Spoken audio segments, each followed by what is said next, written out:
वाळवा तालुक्यात शक्तीपीठ महामार्ग विरोधातील संघर्ष दिवसेंदिवस अधिक तीव्र होताना दिसत आहे। आज बोरगाव तालुका वाळवा येथे संपूर्ण ग्रामस्थांनी एकत्र येत गाव बंदची हाक दिली। या बंदला गावकऱ्यांनी उत्स्फूर्त प्रतिसाद देत शासनाच्या भूमिकेचा तीव्र निषेध नोंदवला। आज दिवसभर गावातील सर्व व्यवहार कडकडीत बंद ठेवण्यात आले होते।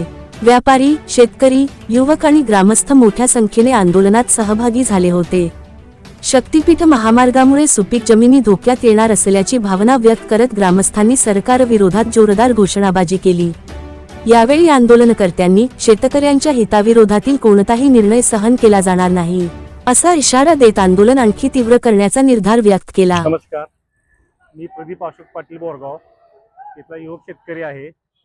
आज महाराष्ट्र शासनाने जो काही शेतकऱ्यांच्या जमिनीतून शक्तीपीठ महामार्ग नेण्याचा निर्णय जो घेतला आहे त्याच्या विरोधात आम्ही बोरगाव गाव बंद ठेवून त्याचा तीव्र शब्दात निषेध करत आहोत। जयेश पाटील या गावाच्या आसपास असून शक्तीपीठ मार्ग जातोय। हा शक्तीपीठ मार्ग कुठल्याही गावाच्या हिताचा नाही। या परिसरामध्ये सदन बागायत कृषीकाठचा एकनेक गुंठा हा बागायत क्षेत्र आहे आणि इथल्या लोकांना जे जमिनी क्षेत्र आहे ते अत्यंत अल्प आहे।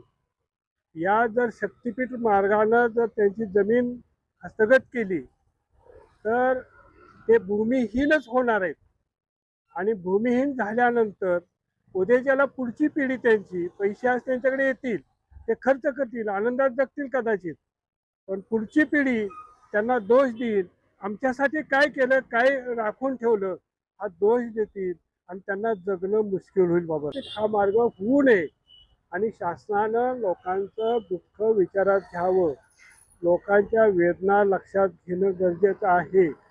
लोकांच्यावरती लादणं बरोबर नाही आणि हा प्रदेश क्रांतीसिंह नाना पाटलांचा हा प्रदेश आहे।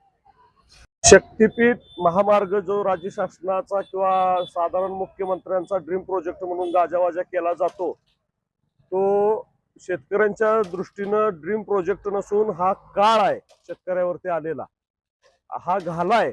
आज आमच्या क्षेत्राच्या बाबतीत बोलता जर झालं, आता उदाहरण दाखल मी माझं स्वतःचं उदाहरण देतो। माझी 4 एकर एका ठिकाणी जमीन असताना 4 एकर जमिनीतून शक्तीपीठ निघालेलं आहे, परंतु 4 एकरातलं माझं 72 गुंठ अक्वायर होतंय। राहिलेलं साधारण 72 गुंठ माझ्या हायवेच्या दोन्ही साईडला राहते। त्या जमिनीमध्ये ना सरी सोडता येते, ना ग्रीन हाऊस टाकता येतं, ना बाकी काय करता येतं। त्यामुळं जरी ते माझं 72 गुंठ शासन दरबारी अक्वायर होत असलं तरी ह्या भूभागावरून किंवा महाराष्ट्राच्या एकूण उत्पन्नातून ते 4 एकर जमिनीचं उत्पन्न कमी होणार आहे। म्हणजे साधारण 27,000 एकर जरी शासन सांगत असलं की 27,000 एकर आम्ही जमीन अक्वायर करणार आहे, तर 41-42,000 एकर जमीन नापीक होणार आहे।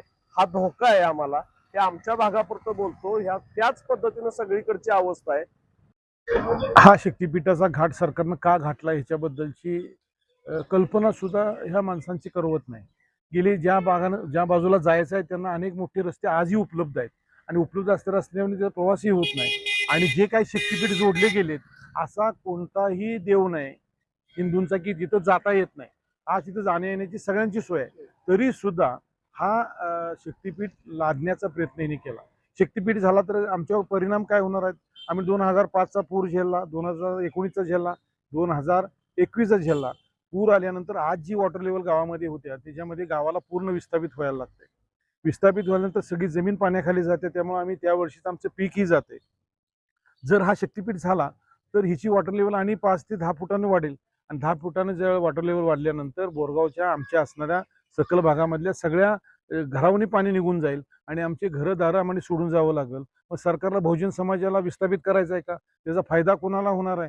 त्याचा फायदा जर कोणाला एखाद्या उद्योगपतीला होणार असेल तर त्याच्यासाठी ह्या शेतकऱ्यांचं नुकसान करण्याची काही गरज नाही। आणि जर का ह्यांना करायचा होता तर तुम्हाला अनेक रस्ते झाले त्याच्यामध्ये हे केलं तर चाललं असतं। म्हणजे हा रस्ता नवीन आखायची गरज नाही। आणि आज 800 किलोमीटरचा प्रवास करून एवढा 800 किलोमीटर रस्ता आखणार आहे। आज तुम्ही शेतकऱ्यांना आम्हीच दाखवायचा प्रयत्न करताय की तुम्हाला आम्ही पैसे देऊ, आम्हाला पैसे नको आहेत। आम्ही ज्या वेळेला 300-400 वर्षापूर्वी इथं आमच्या पिढ्या मागीच्या राहायला आल्या त्यावेळेला आम्ही त्या शेतीवर उपजीविका करून आज आमचा संसार अनेक वर्षानं चांगल्या पद्धतीने झाला, आमची मुलं शिकली, आज सगळं झालं. पण तुम्हाला तुमच्या डोक्यामध्ये काय काय बहुजनांच्या मुलांना शेती नाही राहिली पाहिजे, तो व्यसनाधीन बनला पाहिजे त्याला पैसे दिल्यानंतर, आणि भविष्यातल्या पिढ्या ह्या संपल्या पाहिजे, ही भूमिका तुमची आहे. खरं तर ही जी गरज नसताना आम्ही यांच्यावर तुम्ही लादायला लागलाय. भविष्यामध्ये याला आमचा प्रखर असा विरोध राहील, नुसता विरोध राहणार नाही. भले आमच्या ह्याच्यामध्ये आम्हाला काही करावं लागलं तरी आम्ही ही टोकाचं पावलं आम्ही ह्या परिसरामध्ये उचलणार आहे. आमची बोरगावकरांची भूमिका आहे, ज्या पट्ट्यापासून सुरुवात झाली, सुरुवात आणि शेवट पाहतो आम्ही जागृतीसाठी वेळ काढणार आहे, आणि त्या गावातल्या शेतकऱ्यांना आम्ही संघटित करायचा प्रयत्न करणार आहे की या पैशासाठी तुम्ही भुलून जाऊ नका. पैसे सरकार देत नाही, पहिल्याच लोकांचं पैसे दिले नाही, सरकार एवढं प्रचंड कर्जबाजार आहे, आणि आम्ही दाखवून तुम्ही काय देणार आहे. आम्हाला तुम्हाला पैशाची गरज नाही, आमच्या पुढल्या पिढ्यांना ही जमीन राहिली पाहिजे. कारण हा रस्ता गेल्यानंतर काही लोक विस्थापित होतीलच, पण एवढी अल्प उधारक होतील की त्यांना जमीन कसणं सुद्धा शक्य नाही. 7 गुंठ 10 गुंठ जमीन राहील, आणि त्या भराव्यानंतर राहणारी जमीन सुद्धा पूर्ण बाधित होईल. आमचा सर्व बोरगावकरांचा निर्णय असा झालाय, या सरकारचा मी निषेध करतोय, पण या सरकार निषेध करत असताना कुठल्याही परिस्थिती ह्या शक्तिपीठाला आमचा टोकाचा विरोध राहील, की भले क्रांतीच्या स्वरूपामध्ये सुद्धा आम्हाला विरोध करावा लागला तरी आम्ही ही भूमिका बजावणार आहे. कारण आमचा निषेध असो, शक्तिपीठ महामार्गाचा निषेध असो, झालाच पाहिजे.